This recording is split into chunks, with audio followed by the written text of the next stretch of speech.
নোয়াখালীর চাটখিলে ৩ সন্তানকে রেখে মসজিদের এক ইমামের সঙ্গে প্রবাসী স্ত্রীর পালিয়ে যাওয়ার ঘটনা ঘটেছে। উপজেলার হাটপুকুরিয়া ঘাটলাবাগ ইউনিয়নের উত্তর নারায়ণপুর গ্রামে গত ২৭ জুন এ ঘটনা ঘটে। এই ঘটনায় ওই নারীর মা বাদী হয়ে চাটখিল থানায় একটি লিখিত অভিযোগ দায়ের করেছেন।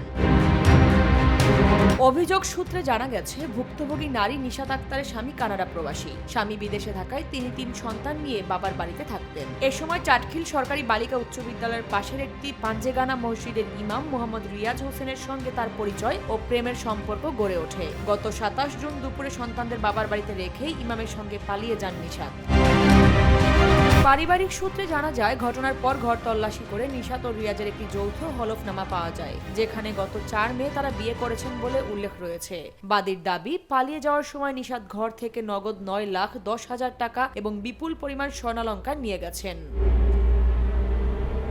এ ঘটনায় নিশাত, ইমাম রিয়াজ ও তার বাবা মা সহ ৪ জনকে আসামি করা হয়েছে। চাটখিল থানার ওসি আব্দুল মোন্নাফ জানান, অভিযোগটি গ্রহণ করে তদন্তের জন্য একজন কর্মকর্তাকে দায়িত্ব দেওয়া হয়েছে। আসামিদের অবস্থান শনাক্ত করে আইনি ব্যবস্থা নেওয়ার প্রক্রিয়া চলছে। তবে আর্থিক ক্ষয়ক্ষতির দাবিগুলো এখনও তদন্তাধীন। আরিফা পুষ্প, নিরপেক্ষ।